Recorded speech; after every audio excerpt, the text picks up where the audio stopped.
Oui, j'habite un petit studio à la Cité internationale des arts. Et comme ça, j'ai l'impression d'être un artiste. Enfin, c'est un transit, parce que j'ai envie d'aller en face. Là, je suis face à la Cité. Et j'aimerais habiter, justement, dans le 6e. Mais ça viendra. Et je suis né en 28, de parents russes qui sont tirés de la révolution bolchevique. Mes parents habitaient la Crimée. Ils se sont rencontrés, oui, sur les bords de la mer. Rouge ou noir, je sais plus. Bon, enfin, peu importe. Et ma mère était infirmière à Odessa quand il y a eu ces fameuses épidémies de peste. J'ai dit à mon père que je voulais faire l'architecture. Et je savais que pour l'architecture, il fallait pas le bac. Donc je pouvais me tirer un an avant le bac. Je suis allé donc aux Beaux-Arts. Et un an après les Beaux-Arts, archi, j'ai dit, maintenant je me suis tiré du lycée, je fais la peinture.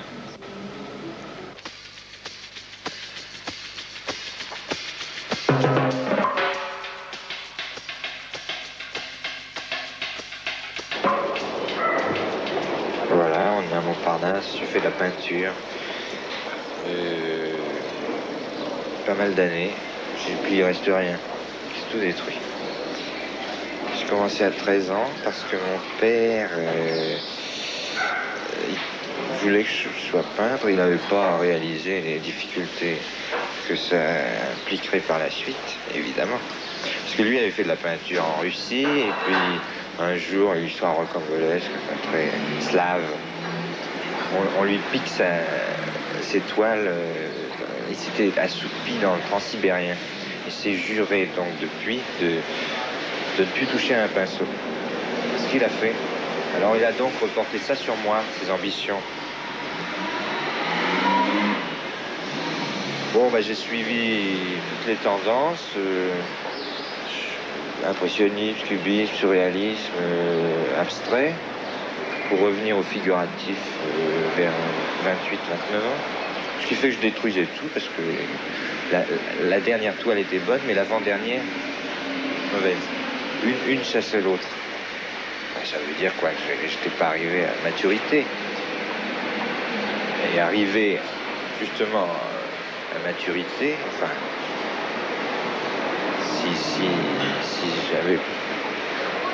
si j'avais eu quelque chose vraiment dans le ventre, je crois que j'aurais pas abandonné. Je m'inventais des excuses. Par exemple, je trouvais que la bohème était anachronique. On pouvait pas et on ne peut pas actuellement échanger une toile contre un panne de livres. J'ai détruit donc toutes mes toiles et j'aurais aimé maintenant détruire la plupart de mes chansons. Et ce qui m'emmerde, c'est qu'elles sont gravées. Elles sont gravées, j'ai le don d'ubiquité.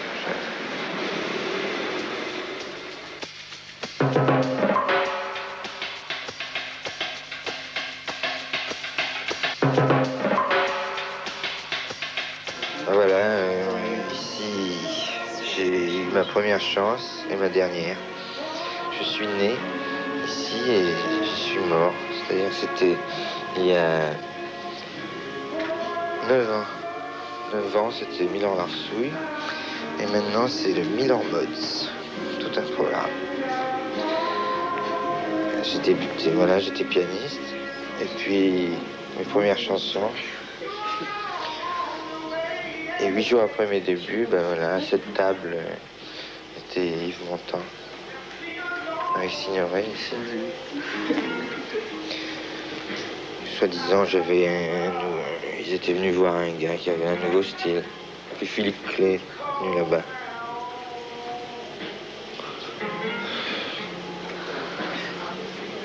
Et puis les producteurs de maisons de disques qui m'ont... voilà, et tout a démarré, ça, sur les chapeaux de roue. Bon, alors à l'époque, la chanson était un mode d'expression pour moi. Et maintenant, c'est devenu un mode de vie. Parce que j'avais des prétentions à l'avant-garde. Et je voulais faire du jazz ultra moderne. Et une versification très moderne aussi. Et puis j'ai compris que ce serait foutu pour moi. Je perdrais tout crédit auprès des producteurs de disques. Je choisirais un autre mode d'expression si j'ai quelque chose d'important à faire dans ma vie, ce dont je doute. Enfin, ce dont je commence à douter. Alors, mode de vie, pourquoi? Parce que j'envisage froidement le côté financier, c'est tout. Alors, une chanson peut varier de 1 million à 40. 40, c'est poupée de cire, poupée de sang. C'est confortable, quoi. C'est pas mal. Je suis donc resté attaché à France Gall, parce que, en plus, elle est mignonne.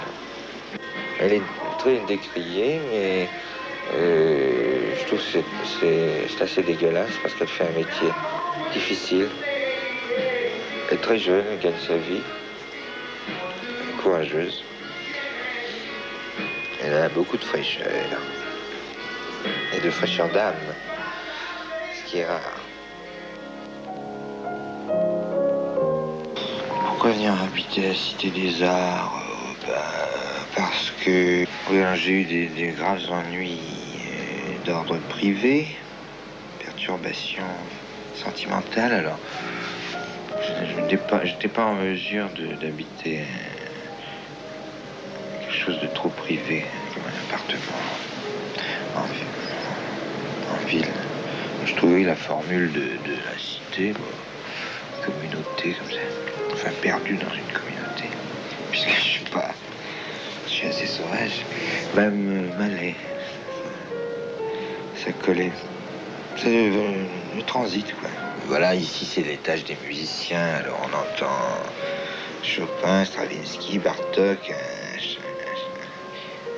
dans le couloir. D'ailleurs,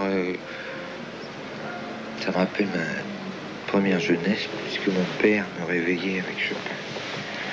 Parce qu'il faisait des gammes, il jouait Chopin, il jouait... Oui, des préludes de Chopin que j'entends ici chaque jour. J'ai l'impression de faire un flashback de 25 ans, 30 ans même. Il y a un décalage, quoi. Je suis le gars qui gagne beaucoup d'argent avec des choses pas sérieuses, puis eux,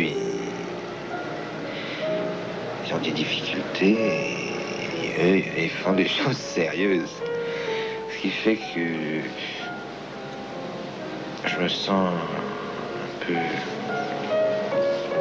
proscrit. Ce qui n'est pas vrai.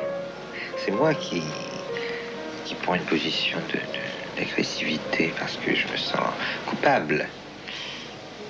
C'est tout. Alors il paraît que ils prétendent que je suis pêcheur, mais en réalité c'est faux, c'est moi qui me sens pas bien dans ma peau.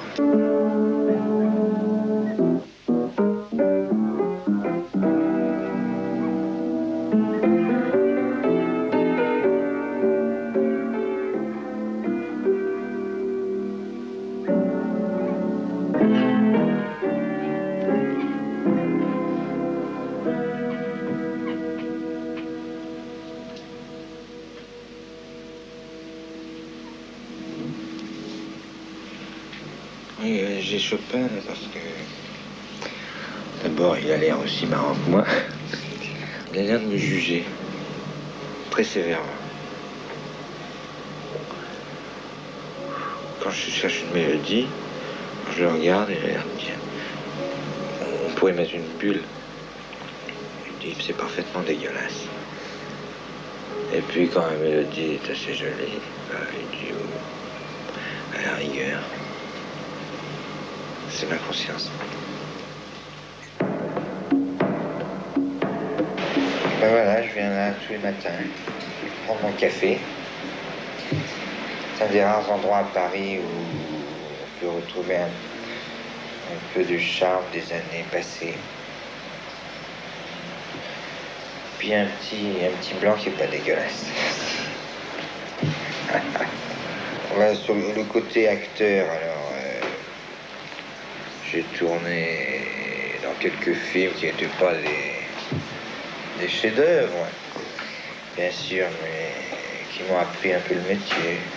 J'ai tourné d'abord avec Bardot dans Voulez-vous danser avec moi? Parce que j'ai fait ensuite une série de films, La Grand Spectacle, où je jouais en mini-jupe romaine, une épée au côté. Qu'est-ce que j'ai fait d'autre? Enfin, j'ai vu des pays comme ça. J'ai vu Hong Kong, j'ai vu l'Espagne, l'Italie, dernièrement la Colombie, puisque j'ai tourné avec Steven Spielberg. Alors les rôles assez difficiles, enfin je veux dire difficiles, des rôles de méchants. Mais le dernier, plus un tueur assez sympathique. Alors ça, c'est un côté du cinéma, l'autre côté, c'est la musique de film. Il y a des messieurs en scène qui me disent bah ici ça passe pas, ils sont lents, un peu de musique, c'est pas pour ça que ça passe mieux. Ben, c'est pas vrai. D'ailleurs, un très bon film doit se passer de musique. Je dis ça contre mon intérêt. En somme, c'est comme le piano. C'est la version 1929-1930 améliorée du pianiste bastringue devant l'écran. C'est ça la musique de film. Alors ici, c'est tragique. Et ici, sirop, parce qu'ils vont s'embrasser.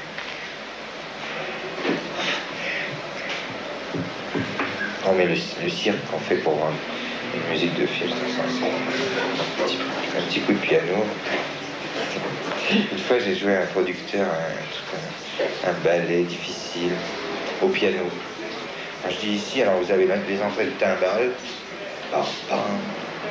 C'était un truc à 5 temps assez complexe et très marrant. Regarde, puis alors ici, vous avez les entrées de cordes. Ici, les bois. Hein, puis voilà. On me dit oui, mais bon, alors maintenant jouez, mais faites-moi le thème.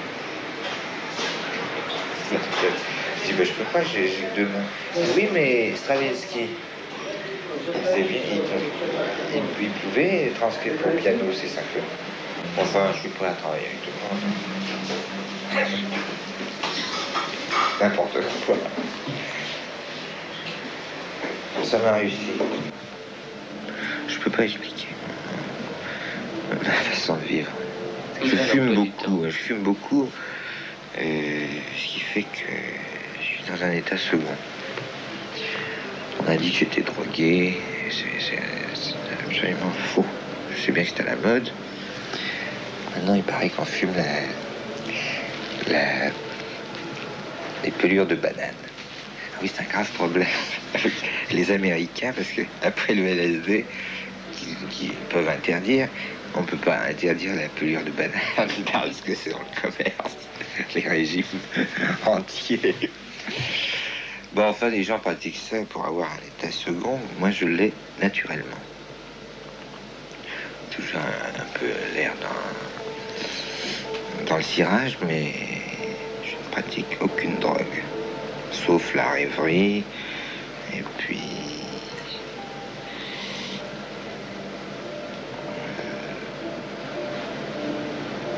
je sais pas, c'est indéfinissable. Moi, je trouve tout ça chez les antiquaires. Je suis assez snob, alors je prends les antiquaires les plus chers. C'est là qu'on trouve les plus belles choses. Ce fauteuil, il vaut une fortune. Il vaut le prix d'une bagnole, et il lui manque que les roues. Après l'avoir acheté, j'ai eu ce vertige de me voir comme ça, comme je suis. Et ce qui sera dans 30 ans, cheveux blancs, dans ce fauteuil qui, lui, n'aura pas bougé. Sur 10 ans de chansons, je compte sur les doigts de la main gauche et les chansons que j'aime. Je vais les compter. L'eau à la bouche.